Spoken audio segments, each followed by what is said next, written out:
અમદાવાદના નહેરુનગર વિસ્તારમાં નિવૃત્ત ડીવાયએસપી અશોકસિંહ ચૌહાણ દ્વારા ફાયરિંગની ઘટનામાં સિટી સેશન્સ કોર્ટે નિવૃત્ત ડીવાયએસપી અને તેમના સંતાનોના જામીન ફગાવી દીધા છે। ધરપકડ બાદ આરોપી અને સંતાનોએ કોર્ટમાં જામીન અરજી કરી હતી।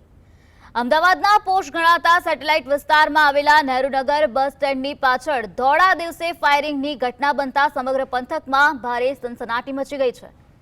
આ ફાયરિંગ નિવૃત્ત ડીવાયએસપી અશોકસિંહ ચૌહાણ દ્વારા કરવામાં આવ્યો છે।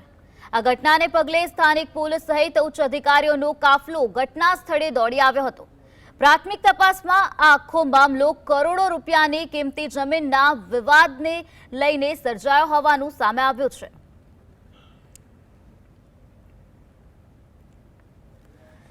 ત્યારે આ જ મુદ્દે વધુ માહિતી આપવા માટે આપણી સાથે સંવાદદાતા ધવલ જોડાઈ ગયા છે। જે ધવલ, નિવૃત્ત ડીવાયએસપી દ્વારા ફાયરિંગ કરવામાં આવ્યું છે, શું છે વધુ માહિતી?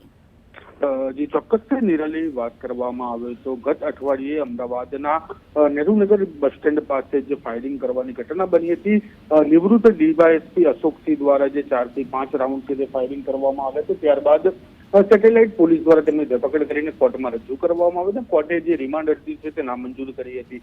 ત્યારબાદ તેમને જેલ હવાલે પણ કરવામાં આવ્યા હતા. 2 દિવસ અગાઉ નિવૃત્ત ડીવાયએસપી અશોકસિંહ સહિત તેમના 2 સંતાનો દ્વારા જે સિટી સિવિલ એન્ડ સેશન્સ કોર્ટની અંદર છે તે નિયમિત જામીન માટે જે અરજી છે તે કરવામાં આવી હતી, પરંતુ ફરિયાદ પક્ષે આ અરજીનો જે વિરોધ છે તે કરવામાં આવ્યો. કહેવામાં આવ્યું કે નિવૃત્ત ડીવાયએસપી છે તે કાયદાના જાણકાર છે, તે બહાર આવશે તો નુકસાન થવાની ભીતિ છે, ડરનો માહોલ ઉભો થશે, કારણ કે નિવૃત્ત ક્લાસ 1 કક્ષાના અધિકારી હતા, તેમના દ્વારા આ પ્રકારનું જે કૃત્ય છે તે કરવામાં આવ્યું છે તે સમાજને શોભનીય નથી દેખાતું.